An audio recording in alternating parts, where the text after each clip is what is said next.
Okay, so I've put together like an image essay, basically, just showing some images of artworks by women through the history of Western art, and then also showing some examples of feminist art to kind of give us a starting place for thinking about the themes of feminist art. This video is particularly going to think about feminist art in the 60s and the 70s, kind of second wave feminist art, which later artworks might be responding to, or yeah, just as a starting place to think about feminist art. If there is a feminist artist you're particularly excited about, please share on the Discord chat. That would be amazing. Okay, so we're going to start off thinking about some women artists in the history of Western philosophy who have been talked about in relation to the great artists of their time periods. And so these are examples that are women that made it into the Jansen, that massive art history textbook that I showed you in the last video. And the first one that I'm going to mention is Artemisia Gentileschi. And this is an artist who Gabe chose to share a self-portrait of in his welcome message. Thanks for that, Gabe. So I thought it would be kind of fun to start with her. This is a painting of Mary Magdalene as Melancholy in 1625. And I chose it because later Christine Battersby is going to talk about how melancholy was an illness that was thought to affect both men and women, but was only thought to kind of foster artistic genius in men, not in women. So I kind of like to think that Artemisia Gentileschi is kind of critically commenting upon that in this painting that clearly displays her own genius and a representation of melancholy. This is a painting by Rachel Roush. It's a still life with flowers. We're still in the 1600s. This was, she was from the Netherlands. And I wanted to include this example in part because women were often painting portraits, still lifes, landscape paintings. These were the genres in which they were often confined. And a part of that was because women were not allowed to participate in live drawing sessions with nude models. And that was a big part of training to produce paintings that were most often considered great works of art, and producing the kind of painting that involved nudes or dramatic narrative scenes of people, maybe a story from Greek mythology, maybe a biblical scene, maybe a war scene later on when secular paintings were more of a thing. These kinds of grand narrative paintings were often considered kind of something that you had to do in order to be considered a really great and significant artist. And to do that well, you really needed to study the female, but also the human body by drawing from live nudes. And this was something that women were not allowed to do. So that was definitely a barrier to women producing the kinds of works that tended to put one into consideration for great artist status. Here's another example of Rachel Roush's wonderful flower still lifes, and an example by Jan de Heen, probably one of the most famous artists of that time period in the Dutch Baroque, and this is a flower painting of a similar sort. Next, we have an example of the kind of painting I was just talking about, sometimes described as a history painting. This is by Nicolas Poussin. It's called The Abduction of the Sabine Woman, a story from Roman mythology. This is also in the early 1600s. He's a French painter. And as we can see here, the figures are, some of them are nude, but they're kind of posed in this dramatic way. We're like sort of looking at a scene. And although there is action in this scene, it all feels a little bit stiff, as if it's frozen in time. I think that was part of the point of this sort of classicism in art of the period, was to present us with grand, universal human themes that could stand for all time and speak to everyone. And to make anything too sort of particular and personal would have kind of compromised that. And in fact, it was something of a thing that putting figures into Roman or ancient Greek dress, the kind of clothing we see here, was thought to help you to say something universal in your painting about human life. or a moral story or something like that, that to put figures in the actual historical clothing of your day would date it to that time period, and you wouldn't be able to achieve the same kind of sort of universally human theme. This painting by Benjamin West, one of the founding members of the Royal Academy, shows somebody kind of compromising there. So this is a painting that shows the death of General Wolfe. We've leaped forward a century. We're now in the late 1700s. You might have actually seen this painting before, because this depicts a moment in pre-Confederation Canadian history, in a battle, the Plains of Abraham, in the 7 Years' War between Britain and France in Quebec. At any rate, Benjamin West made the decision to dress his figures in contemporary clothes. He was painting about a decade after this battle, and I gather from reading about it that it would have been a sort of a live option for him to choose to dress his characters, or his people, in the kind of clothing from this previous painting, in order to give it that kind of timeless feel. So it was a choice of his to use contemporary clothing, but in the way that the figures are arranged, it brings that kind of sense of a classical tableau. This is definitely not how people would be arranged in real life. It looks like someone has carefully, told this guy to move over a little bit so we can see your face. And it's it actually looks a bit like Christ coming off the cross. There's references here to the rest of art history that gives it that kind of grand history painting feel, even though they are in contemporary clothing. Still, this kind of painting is what we have in mind as ones that it would be really helpful to study the human figure from live nude models, and that was something that was not open to women. This is a painting by Zoffany in the later stretch of the 1700s, Chris Towney in the Park Street Gallery, and it just shows gentlemen of the era sitting amid artwork that references ancient Greek and Roman culture. There was kind of a sense that there was something respectable and upper class about looking to that history for moral edification. So it showed that you were an educated individual.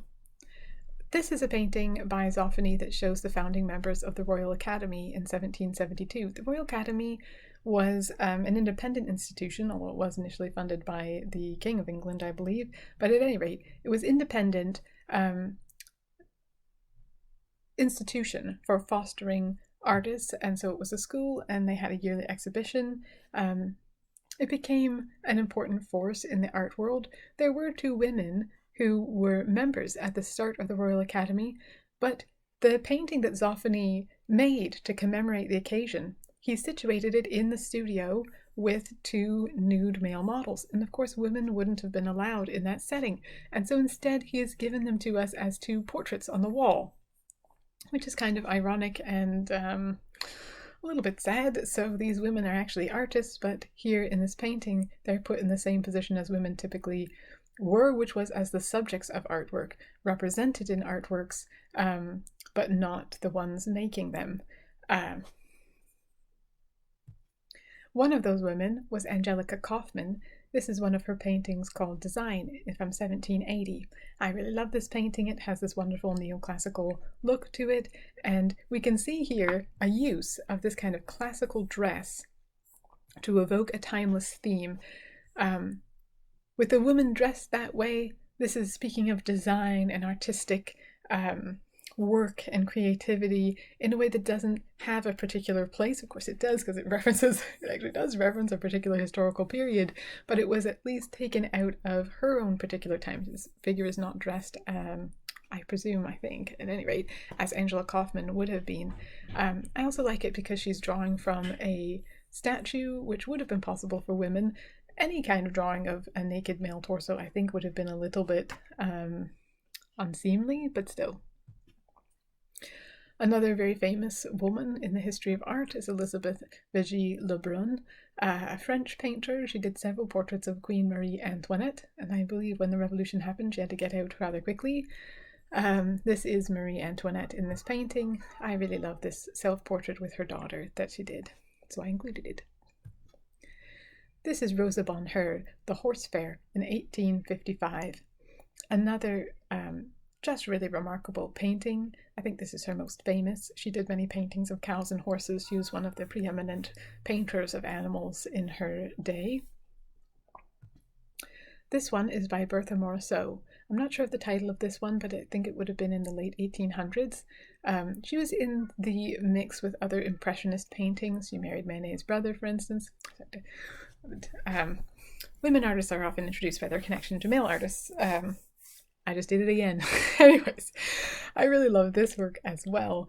The kind of, I find this expression on the face slightly ambiguous towards the baby, but it is, it certainly does evoke a kind of tenderness in me. I like putting Bertha Morisot and Rosa Bonheur back to back, in fact, because sometimes when we talk about women artists and we talk about evaluating their work in relation to men, as I mentioned in the previous video, we might think, well, maybe we don't want to sort of apply the same aesthetic criteria or standards for what great art is to women as to men. It has been suggested at times that women have a sort of particular aesthetic that's particular to women's art, sort of sometimes this is described as a sort of feminine quality to their work. Other times it might be a description of something that's supposed to be kind of present in all of women's work. And I think these two paintings back to back kind of show us how difficult it would be to make out a case for that. If we want to talk about kind of a feminine sensibility in the paintings, I think the Bertha Morisot is probably going to fall in line with that. If we want to use those terms when we talk about feminine kind of sensibility in a painting, we might have in mind a delicacy to the treatment of line and color. We might talk about a kind of nuance in the treatment of emotional themes. But if we're going to talk about it that way, we're describing qualities that are definitely present in work also made by men, such as this one by Renoir, A Girl with a Watering Can. And if we want to describe paintings as having a certain masculine quality of activity and dynamic energy to them, say, I think The Horse Fair by Rosa Bonheur is definitely a candidate. So that isn't to say that we can't describe paintings as having a masculine or feminine quality, but if we do, we have to recognize that artists of both genders are going to be producing works of both sorts. So it's not going to give us kind of a way of distinguishing art made by women from art made by men. And again, these two paintings, I think, show nicely how it's also going to be potentially quite difficult to find something that all work by women share, just as it would be difficult to find some kind of a quality that all work by men share. There are going to be a huge variety in style and subject matter between women artists. So some of the difficulties that attend to suggesting there's a specifically feminine sensibility somehow in art made by women. Next, I'm going to just quickly run through some paintings by Suzanne Valadin, because she's such an interesting figure in the history of Western art. This is the first woman that I've talked about so far who actually comes from the lower classes. She was born into poverty and who worked for many years as a model, a nude model for the artists of her day, such as Toulouse-Lautrec, who did this portrait, and also Renoir, who did this one. But then she learned from her artist friends. She kind of became friends with this circle, and she became an artist in her own right, doing really wonderful work like this one, Casting the Net in 1914, which is described as being one of the first paintings that show men, nude men, in kind of an eroticized way from a heterosexual woman's perspective. There definitely are lots of eroticized male nudes through the history of Western art, but most of them would have been produced by male artists, and the assumption would be that the audience would also be male. This is another one of Susan Valadin's works, Joy of Life. She also painted lots of nude women, and what's interesting about that is that for the first time, possibly, I hesitate to make such a bold statement, but one of the first, at least, women painting women nudes who was in the role of a nude model herself, who knew that relation. And she was known for presenting kind of an unsentimental, unidealized version of naked women. This is a self-portrait of her that I think is really striking, although I wish now that I'd included one of the ones that she has with her cats. She loved cats. She did lots of paintings of cats. All right. Speaking of a feminine sensibility in painting, or possibly not, here's Georgia O'Keeffe, one of the most famous women painters, I think, just generally probably. Um, and she's working in the 1920s. This is Black Iris.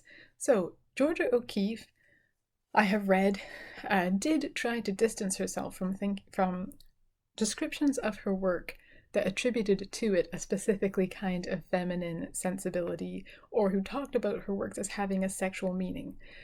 Georgia O'Keeffe did many paintings like this one, which has kind of a close-up on a flower, which is very suggestive of a vagina, but is also quite wonderfully an abstract work. You can usually still tell that they're flowers, but much more prominent is just the arrangement of shapes, these kind of wonderful fluid organic sort of shapes in Georgia O'Keeffe's work. But yeah, the composition of color and shape is really what is most striking about the paintings, and so that's heading in the direction of abstraction. So yes, as I say, she herself tried to kind of distance from this idea that she was basically painting vaginas in flower form, but this is often what is talked about with her work. So she worked in New York for a time, but she would also take trips to New Mexico, where she eventually decided to live. And in that landscape, there's lots of animal bones, and she would use them a lot in her artworks too. That's one example. This is another, which is more abstract in its composition, and you can still tell that we are looking through a pelvis bone, but much more sort of dominant in one's experience of the painting. I would argue, maybe you would think something different, but it's just the this bold blue shape and the kind of the abstract arrangement of color and shape. I threw in this one because she did this on the Canadian Gaspé Peninsula. Woo! Canada! Okay, this is one of her most famous paintings, Oriental Poppies in 1927. I just threw it in because you might have seen it before. All right, at the same time period, 1927, there was quite an artistic renaissance happening in New York called the Harlem Renaissance. At the time, many Black people were migrating from the South, where Jim Crow laws and segregation were making things extremely difficult, and moving north in the country. And a part of that was a really kind of an explosion of artistic creation and exploration of Black identity that is talked about as the Harlem Renaissance. And one of the things that happened in that period was the very first exhibition of African American artwork, and Laura Wheeler Waring, the artist of this portrait of Du Bois, was a part of that exhibition. She was asked to contribute some portraits of people. I'm not sure if this is one of them, but it could have been, so I put it in. This is an example of some of her later work from 1940, a portrait of a woman with bouquet. She did many portraits of working class Black women. Jumping quite a few decades here into the 1960s, this is a work by Faith Ringgold, and the first example that I've included of an explicitly political piece. This one is American People Series number 2, Die, and it was made in 1967, right around the time of the Civil Rights Movement and massive protests over police brutality against Black people. I think this is a really striking work and extremely effective in its impact. This is a picture of Faith Ringgold that I included. She's sitting in front of her work, The Flag is Bleeding Too, a quilt. One of the things about Faith Ringgold is that she was not recognized as much as she is now in the 60s and the 70s. She started to really get recognition for her work, and there have been a number of shows in the past few years, quite late in her life. I think she's now 89 or something. And I think that that's our efforts to rethink art history and find figures that did not get the recognition they deserved at the time is a really important thing to do. This is the full work there. And it's also our first example of a feminist artist who is using a traditionally kind of woman's domestic craft kind of medium, which is the quilt. This was a component of lots of feminist work in the 60s and the 70s, was to start to challenge the distinction between craft, which is generally speaking objects that are made for some kind of a practical purpose. And they might be beautifully made, they might be have a high degree of artistic creativity involved, but so long as they were objects made for a practical purpose, bowls and spoons and ceramics and quilts and knitting and furniture and things like that too, kept them out of being considered high art. And so one of the things that feminist artists did was start to use those materials in their work. It also marks a break from using the same mediums as the tradition that has been so much exclusively white and male. This is an example of feminist art happening in Canada. I'm going to give a few examples of Canadian feminist artists from the 70s here, just because we're in Canada. So this is the group Mauve, and they did a series of performances in Montreal in 1972. In this one, they walked up the steps of the museum and took off their veils and started dusting the architecture, I believe, which is a comment upon the traditional role women have taken in managing domestic duties and then intersecting with the art institution. What are women expected to do in this setting? From a similar time period, this is Tanya Rosenberg's chess set codpiece.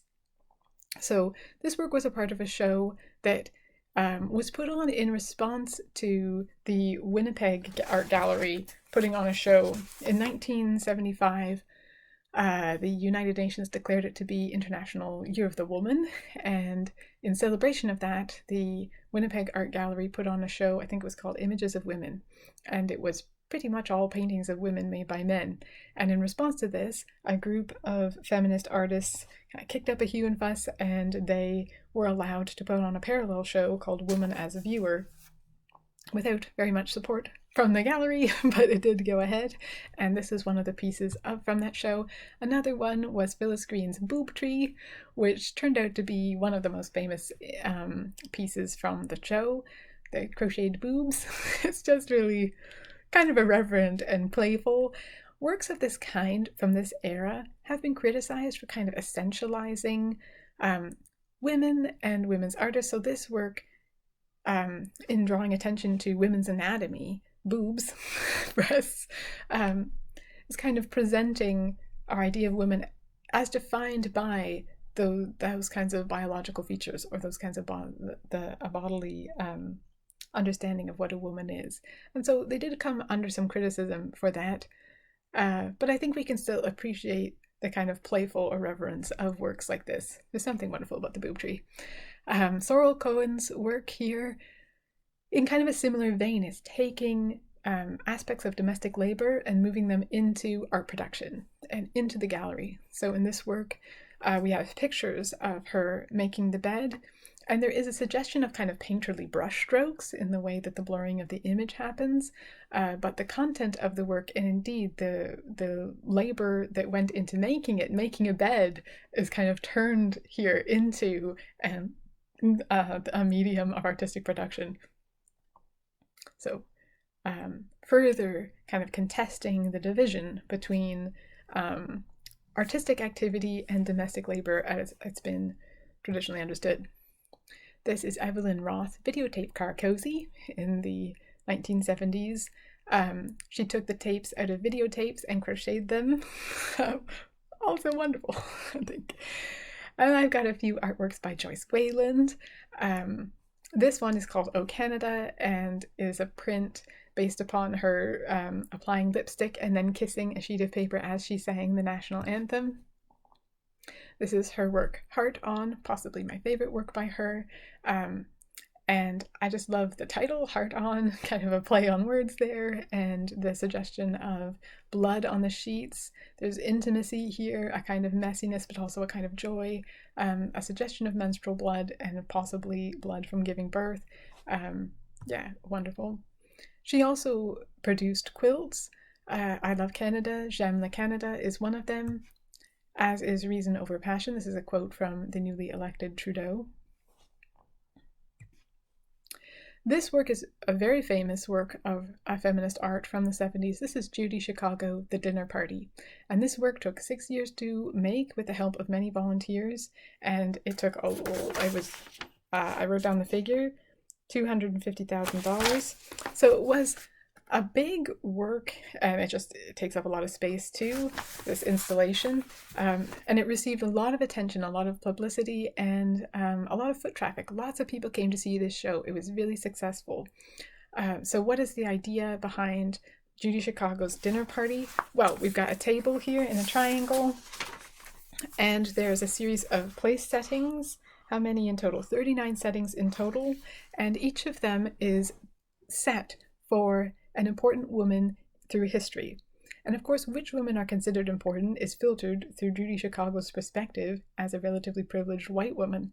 So I think the show can definitely be criticized for who is at the table, quite literally. And it was criticized by Hortense Spillers and Alice Walker, especially for the treatment given to Sojourner Truth. They, I believe the one Black woman who has a plate at the table.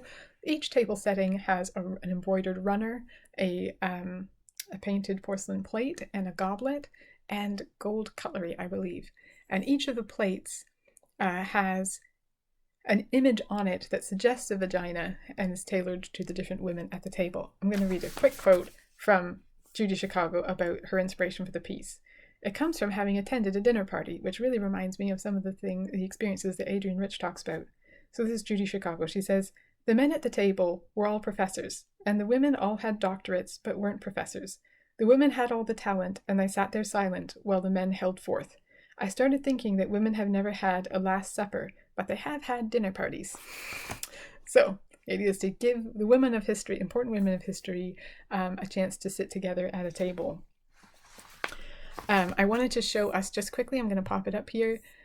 This is from the Brooklyn Museum where this work now resides, and it shows, I just wanted to quickly scroll through the plates so you can appreciate them.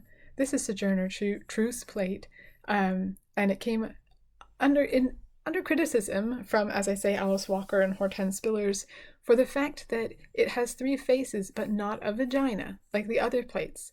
And so it seems to kind of erase the sexuality of the Black woman at the table. Yeah, so that is worth further thought. Although Ethel Smith also seems to be, I didn't look up who Ethel Smith is. I'm going to move on because the first time I tried recording this, it took way too long. So, okay.